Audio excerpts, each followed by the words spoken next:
Сайн байцгаана уу?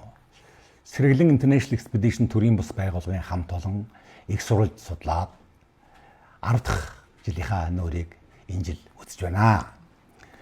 За, энэ хугацаанд их сурвалж бид нар судалсан их сурвалжаа шинжлэх ухааны академи болон бусад холбогдох мэргэжлийн газруудаа холбогдож тулж үзье.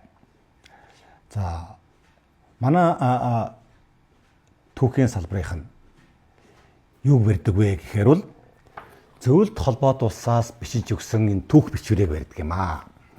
За, ер нь бол үндсэн нэг 3 ном байгаа. За, зөвлөлт холбоот улсын академик Грекогийн бичигдсэн хар ном байгаа. 55 онд гарсан. Тэр ном бол одоо байхгүй байна. За, энэ бол академик Грекових, энэ бол Акладникових. За, энэ 1900 хамгийн сүүлд 85 онд бичигдсэн юм аа. За, эдгээр их сурвалжуудад энэ төрөл яаж бичигдсэн бэ гэхээр бол хэл бичлэг нь бол академик төвчөнд байгаа. Ярихгүй. Тэр давуу тал байна. Энэ үндсэн хуам, төрөн солигдоод байдаг үндсэн хуам амыг гаргаж өгөөгүй. Өөрөөр хэлэх юм бол хүн нөөтөр, сайн бие, төр жужаан, төрөг, гойгоор их Монгол төр солигдоод байдаг мөртлөөс хэн солигддгүй юм бэ? Үндсэн ард түмнийг гаргаж өгөөгүй энэ султаалтаа яг энийг манай шинжлэх ухааны академик нь өнөөдөр барьж байна гэж.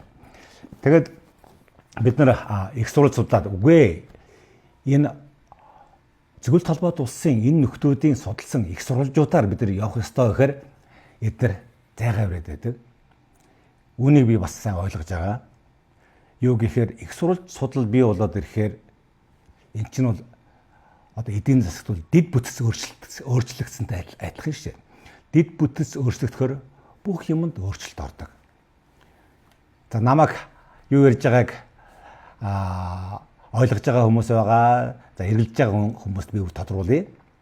За, тэртээд 25 жилийн тэртээд сум болгонд бол холбоо гэж байсан. Та мэдэх бах. За, мэдэхгүй бол хажуутлынхаа хүмүүстэй хэлээрэй. Юу гэхээр хоттой холбогдохын тулд бол сумынхаа холбоондор очиод захиалга өгөөд тэгээд уцаар ярьдаг байсан. Өнөөдөр бид нар мобайл гар утастай боллоо. Яасан? Сумын холбоо байхгүй. Хэрэггүй болсон байхгүй. Яг үүнтэй ижилхэн их сурвалж судал бий болоод ирэхээр урд нэрлэгдэж байсан, урд цуутай байсан, нэртэй байсан маш олон эрдэмтдийн ажил үнцэнгүй болж эхэлж байгаа. Дахиад нэг жишээ хэлье. За, энэ засмал зам холын аймагуудад тавиагүй байхад энэ хар замаар байхгүй үед чорон замаар явж байгаа үед бол маш олон хоолны гэрүүд тэр 20 жилийн 25 жилийн тэртээ байсан. Сайхан асфальт буюу засмал зам тавилаа.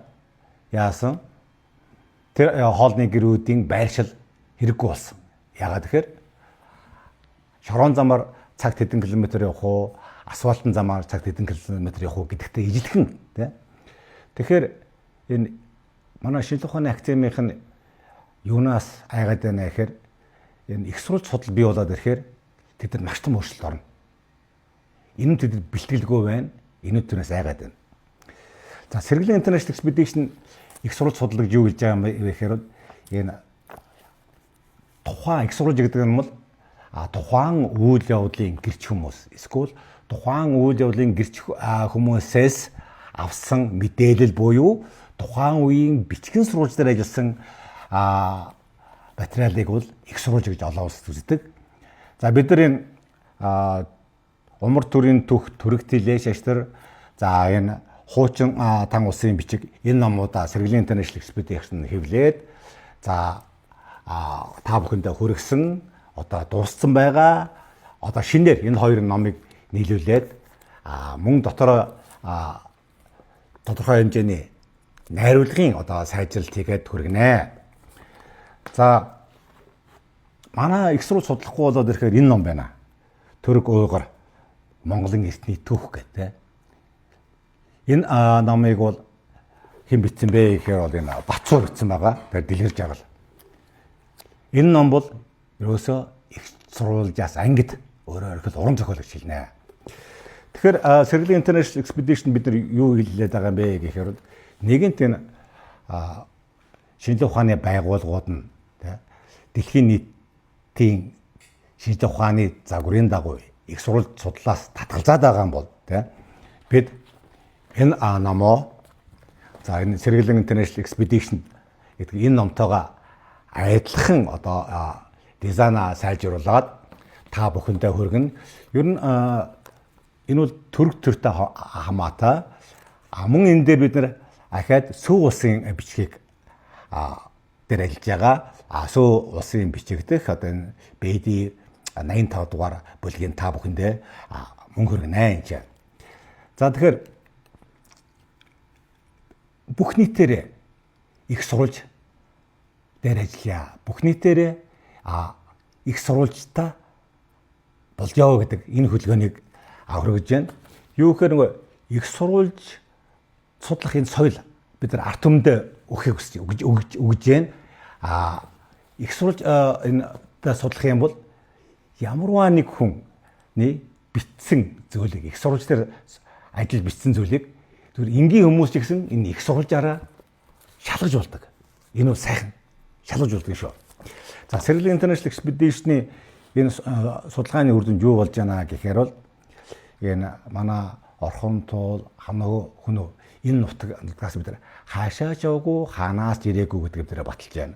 Мөн Сэргэлийн International Expedition энэ зөвлөлт холбоот улсын академичдын зөвлөлт холбоот улсын түүхчдийн бичиж өгсөн номдох дутууг нь гаргаж ирж байна, тийм ээ.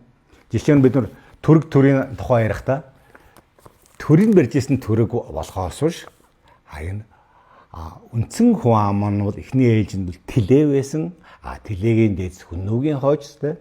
Дараад нь хэн болсон бэ гэхээр бол 9 гус болсон. 9 гус бол тэлээгийн хойцоо энэ чад байна. За ингээд бид нар төрөг төрийнхаа тухай, төрөг төрийн үндсэн ам нь тэлээ болохын тухай, тэлээ нь хүннүүгийн хойцос болохын тухай. Энэ бол яг өнөөгийн тэлээ бол халах төмний дээдс яг өнөөгийн халах төмтэй адилхан Монгол улс гэж байна. Монгол төрө гэж байна. Тэр дотор хүн амын өнөхөө дэлхийн халах төмөнд байдаг. Халах төмний дээдэс ноён нургуул шууд хүннүүтэй холбогдож байгаа. Энэ бол маш сайхан. Энэ яагаад сайхан гэхээр манай урд умард хоёр хөрш бол тэгэхээр дэлхийн том хүчтэй гөрөн тэднээс бид нар өөрийнхөө эрх ашгийг бол яг тэдний хэлээр яг их сурвалжийн хэлээр үгүй. Бид нар энэ нутгаас хаашаа ч яваагүй хаанаас ирээгүй энэ газар ус бол манай автотогтоон буюу энэ газар ус манай үндсэн газар ус юм гэдгийг бид нар баталж байна. Мөн манай 8 дугаар зууны төрөг төрөөс уйгур төрөөс бичиж үлдээсэн хадам бичээс нь бол энэ бол халах төмний хэл зүгээр бичигжээ гэдгийг бид нар баталж байна. 13 дугаар зууны нуус тоочоо нь бол энэ бол хамаг монгол хэлээр бичигжээ гэдгийг баталж байгаа. Энэ хэлнийхээ тухай энэ эргэлдэж байгаа хүмүүст бол энэ цуврал бичлэгээ бид нар энэ төрөг төрийнхаа цувралын дараад нь халах төмний үүсэл хизээ халах төмөн үүссэн ямар их сурвалж дээр байгааг та бүхэндээ хүргэсний дараа хэлбэр байгаа бид орноо. За ингээд Сэргэлийн International Expedition сүргэж байгаа бүх нийтлэлийг та бүхэн чухалчлан үзээрэй. Та бидний гол зорилго бол үр хойцтой энэ сайхан нутгаа, энэ сайхан газар усаа толгор төртэй нь хамт өглөөлөх. Үр хойцс маань бол маргаангүй 2234 жилийн хугацаанд энэ нутгаас хаашаа шавгүй хаанаас ирээгүй гэдэг хэний ч өмнө бусд ямар ч харийн өмнө бардам хэлдэг энэ ухааныг бид нар хүргэж байна. Баярлалаа.